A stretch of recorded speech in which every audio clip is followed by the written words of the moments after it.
হরে কৃষ্ণ হরি বল, রাধে রাধে সবাইকে। আশা করি তোমরা সবাই অনেক অনেক ভালো আছো। তো চলে এসেছি তোমাদের সামনে নতুন একটা ভিডিও নিয়ে। তো আজকের ভিডিওটা কিন্তু হতে চলেছে একদম অনেকটা স্পেশাল। তার কারণ কিন্তু হচ্ছে আজকে আমাদের ভাগবত পাঠের শেষ দিন।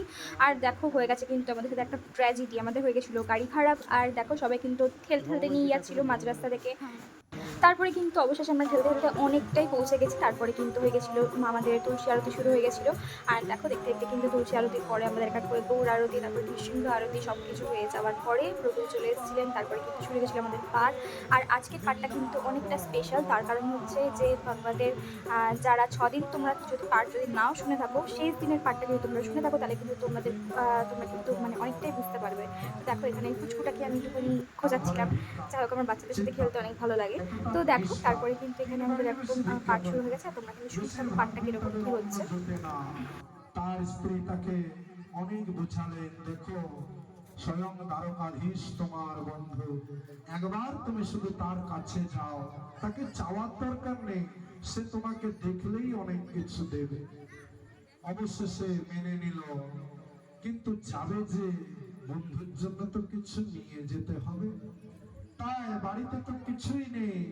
তার স্ত্রী বাড়ি বাড়ি ভিক্ষা করে কিছু ভিজে তন্ডুল একটা পুটলির মধ্যে বেঁধে দিল।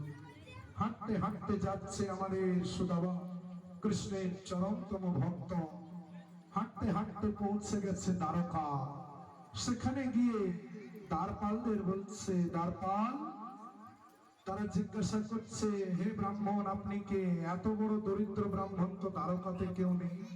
ব্রাহ্মণ বলছে, আমি দূর দেশ থেকে এসেছি, আমি কৃষ্ণের বন্ধু, দ্বারকাধীশ কৃষ্ণের আমি বাল্য বন্ধু। এই কথাটি তাদের বিশ্বাস হলো না।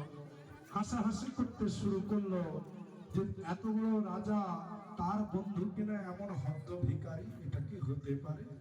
একজন বলল, আপনি দাঁড়ান, আমি একটু খবর দিয়ে আসি। যেই না গোবিন্দকে খবর দিয়েছে, গোবিন্দ বলছে, ব্রাহ্মণের আবার কবে থেকে অনুমতির প্রয়োজন হলো? ব্রাহ্মণ তো সদা সর্বদা আমার আন্তরিক, আমার নিজজন, তাদের আবার কবে থেকে অনুমতির প্রয়োজন হলো? তোমরা তাকে ঢুকতে দাওনি কেন? বলেন, না মহারাজ, সে একটা এমন পাগলামি করছে যেটা দেখে আমাদের ভয় হচ্ছে। কি পাগলামি? সে বলছে সে নাকি আপনার বন্ধু। আমার বন্ধু? কে? কি নাম? সুদামা। সুদামা এসেছে? আমার সুদামা এসেছে? সব মাথা থেকে মুকুট পড়ে গেছে, ছুটছে দৌড়ে দৌড়ে, সুদামা সুদামা করে ছুটছে। আর সুদামা যে ভাবছে, হয়তো আমার আশাটাই ভুল হয়েছে। এত বড় রাজা আর তার বন্ধু কিনা ভিখারি, এটা কি কখনো হয়? কারণ যদি গানটা জানা আছে, আমার মুখস্থ নেই, যেটা জানা নেই ভাই অত গানটা আমি শুনি। আরে দ্বার পালো তুমি ऐसे कह दो, कैसे क्या होगा? चलो भी सुदामा गरीब आ गया है। द्वार पालों ने रोका, किधर जाता है? सुदामा ने प्रार्थना की, द्वार पालो।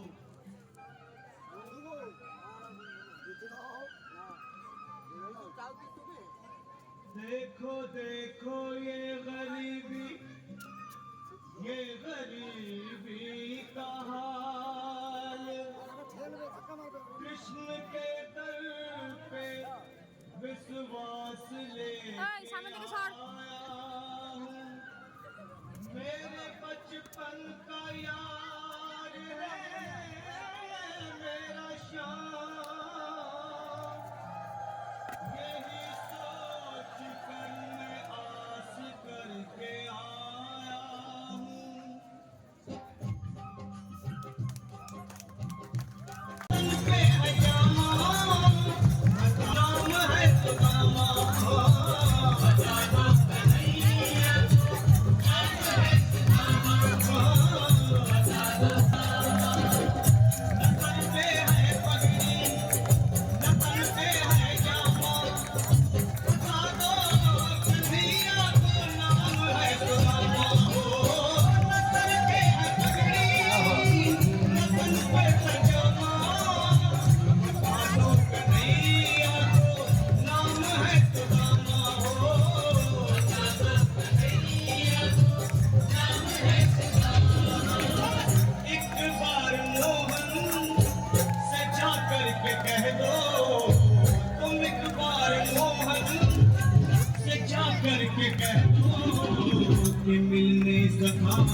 পাঠ শেষ হতে হতে বেজে গেছিলো কিন্তু রাত 12টা মতন। তারপরে কিন্তু আমরা সবাই মিলে প্রসাদ পেয়ে নিয়েছিলাম। তো আজকে প্রসাদে কিন্তু ছিল হচ্ছে এই প্রসাদ।